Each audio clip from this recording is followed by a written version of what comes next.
ride the waves of the season, and that's always going to be my message. Whether we're 2-5 like we started last year, or 3-0 in this particular case, we see 3-0 teams, 5-0 teams start hot all the time.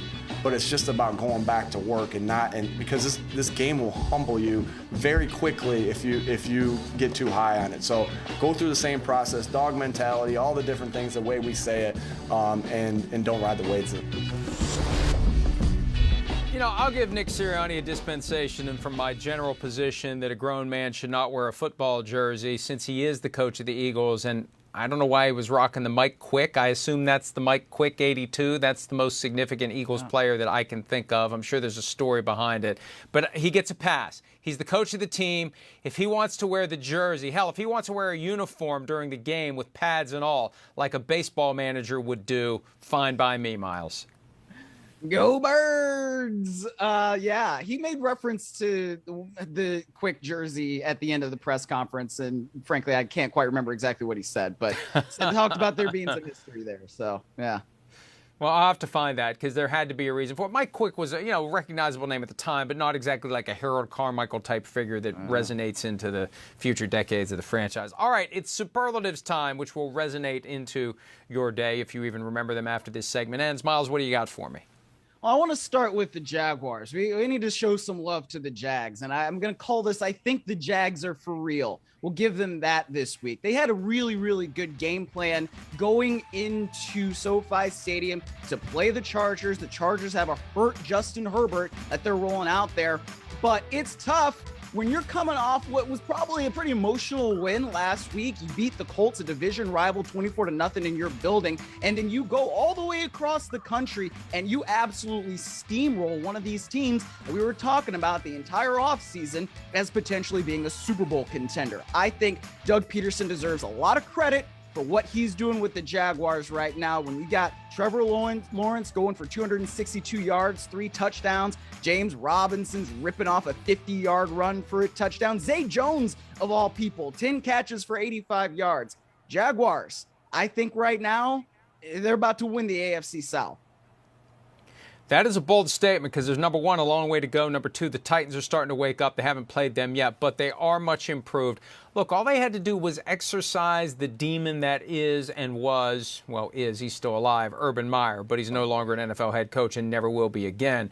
That guy just dragged them down so badly. I mean, all the stories we've seen, his attitude that he just thought he was going to show up and act like the same guy that he was in college and not fully appreciate the nuances of the NFL game and think he could just do it his way and it would work. Obviously, that was a mistake. And to their credit, they didn't compound the mistake by giving him another year. They moved on to a guy who's won a Super Bowl, and we see the difference. It's a breath of fresh air. That defense is stifling. The offense is improving. I've yet to see a full shot of the stadium, though, yesterday. My son told me it looked like no one was there. And this is what happens when, number one, there aren't a lot of Chargers fans in L.A., and number two, there aren't a lot of Jaguars fans either. So when the Jaguars come to town, it's not like when the Chiefs come to town or the Steelers come to town or the Raiders come to town and all those fans are going to come fill the seats. So it'll be interesting to see how many were actually there yesterday. But I think more people will be attending Jags games sooner than later, given the way that they've been performing. And they are in first place in the AFC South. My next one, and I say this tongue-in-cheek because I have been the captain of the Justin Jefferson for MVP campaign, which is suspended for now because he has not followed the Week 1 performance with big numbers, and I don't know that it's his fault, but KJ greater than sign JJ. KJ Osborne yesterday getting it done with the game winner. He had a key catch on that same drive as well. Vikings down 10 in the fourth quarter, come back to win, and Osborne wide open on that corner route, that flag route. And I talked to him about the game after it because this is the exact same route he ran, other side of the field, but the same route that he ran last year in Carolina with an overtime game winner. He wasn't covered at all this time. Last year, here it is, tied at 28.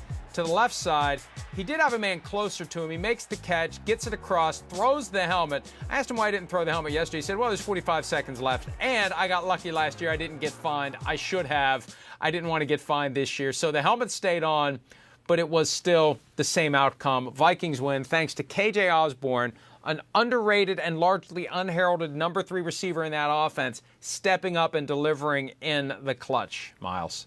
Oh, that's one of those things that can happen in that Kevin O'Connell offense. You don't know who it's necessarily going to be from week to week to week. So, heck, yeah, you know what I mean? Next week it could be JJ again that starts, your campaign again, but it better be at some point. A wide receiver can actually do it. It better be at some point, because we've seen when a receiver is disgruntled, we've seen, starting with Stephon Diggs, continuing with Tyreek Hill, Devontae Adams, A.J. Brown.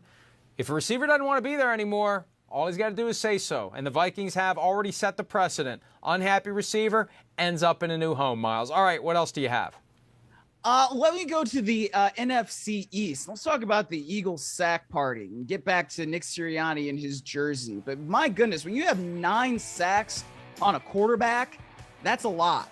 And there are a lot of problems right now with Washington and Carson Wentz. And I think we can say pretty definitively that Wentz was not the only problem with the Indianapolis Colts, at least based on how they've played in these first few games this season. But he also was a part of the problem, right? And when you're looking at him and the way he's not really protecting himself very well, he's holding on to the ball. Yeah, there were protection issues too. But when you get sacked 9 times and you get Brandon Graham coming at you with 2.5 sacks, Fletcher Cox coming at you 1.5 sacks, even in the worst of times with Philly in 2020, 8 times was the most he was ever sacked.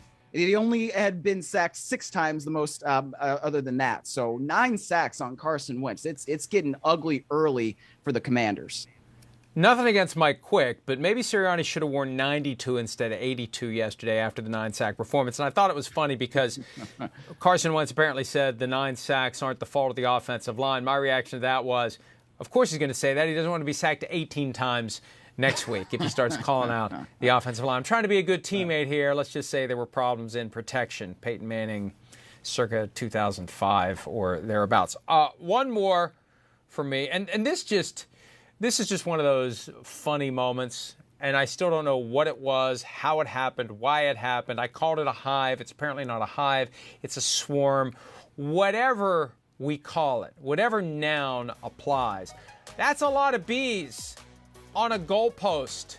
I assume there's a queen in there somewhere that's keeping all those bees. They had a drone in Seattle of a different kind. They had a lot of drones in Tampa yesterday before the game. I don't know what they ever did about that. All I know is I wouldn't want to be one of the officials standing under that goalpost if somebody stoinked one off the uprights. That's for damn sure.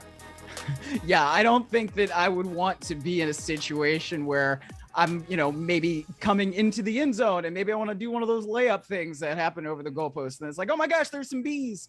It's not very comfortable.